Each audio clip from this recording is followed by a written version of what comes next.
Terraria for Stadia appears to be cancelled, and we have an update on Project Hailstorm. Those two topics will be the focus on today's Stadia news video. So let's get right to it, and to begin we're gonna get the bad news out of the way. In case you missed it, a few days ago PEGI, the European Games Rating Board, actually leaked that Terraria was on its way to Google Stadia. But as of today, it appears to no longer be the case, and the reason for it not coming is a bit of an odd one. Andrew Spinks, who goes by Demilogic on Twitter, is the creator of Terraria, and as it turns out, his Google account has been disabled for over 3 weeks now. According to his post, he hasn't done anything to violate Google's terms of service, and he's reached out to Google over the past 3 weeks but has yet to hear any sort of response on getting his account back. As you can imagine, losing a Google account is a pretty big deal. Not only would you lose all your emails, but all your in-store purchases on the Play Store, YouTube, all your Google Drive files, and more. Understandably so, Andrew's pretty pissed off about the situation, so much so that he's declared that the Terraria port for Google Stadia is now cancelled. To me, it does seem like a bit of an overreaction, but at the very same time, if what he says is true, I can't really blame him for going this far.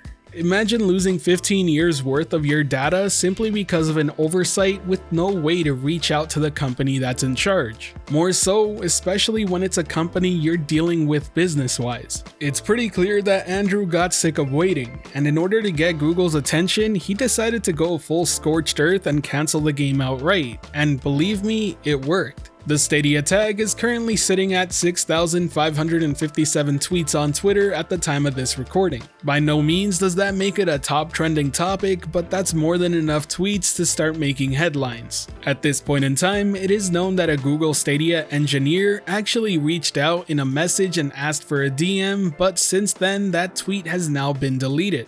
No clue what's going on with that, but I do certainly hope that this gets sorted out and that Terraria does end up making its way to Stadia. While it is an indie game, it's a pretty damn big one that's sold over 30 million copies. So having it no longer be a part of the Stadia lineup over a dispute like this is certainly a blow, because I'm sure there are many in the community who would have loved to play it. But what makes the situation even worse is that it's yet another big news headline that's gonna paint Stadia in a bad light to the public. It's pretty much the last thing Stadia needs right now, and I just hope that it gets resolved as soon as possible. Either way, do let me know if this impacts you at all. I do know Terraria is available on pretty much every single other platform out there, but I also have no doubt that some of you were really hoping for it to come to Stadia. The second news story of the day revolves around Project Hailstorm and Stadia's 3.2 app update. The information comes from 9to5 Google's APK Insight. The link to the full article will be in the description below. The latest APK introduces some very interesting updates regarding Android TV support, Android voice chat, keyboard and mouse support, right to left languages, and a July promotion that's still unknown. But I think the most exciting thing that people want to hear about is Project Hailstorm, which did actually receive a very interesting line in this update. What it states is the following: "Let Project Hailstorm by Stadia take your gaming experience to the next level." Now, before everyone gets too excited, it's worth pointing out that it also includes the following 2 lines: "Create Hailstorm request and enable Project Hailstorm." I know some people are gonna immediately jump on the first line about taking your gaming experience to the next level and thinking it means something along the lines of a Gen 2 hardware upgrade, but I still doubt that's going to be the case. Even though I do hope it is, I would love nothing more than that. I just don't think this is how Google would approach that situation.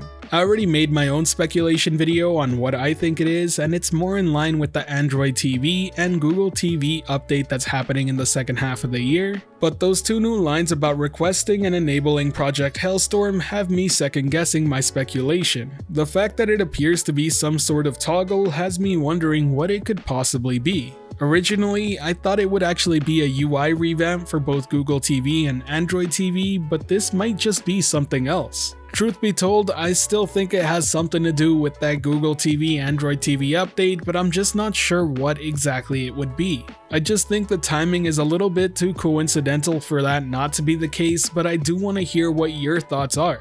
What sort of feature or addition can you see being added to the platform that would require both a request and an enable function? Let me know your best guess in the comment section below. I'll be curious to see if any of us end up being right. Either way, that's all the news I have for you today. If you enjoyed today's video, be sure to hit that like button as it really does help the channel out, and if you're wanting more content like this, be sure to subscribe and hit that notification bell as well. Today's end of video message is simply going to be asking you what game you've been playing regardless of what platform it's on. Myself, I've been spending a lot more time playing with my buddies in Rainbow Six Siege, and I really do hope that ends up making its way to Stadia fairly soon. I really forgot just how addicting that game can be, and I really can't wait to hop on and play some more. As always, thank you for watching today's video. This has been Generation Stadia, giving you that daily dose of everything and anything cloud gaming related. The Gen S community is over 8,100 strong and growing by the day, and until next time, I'll catch you in the clouds.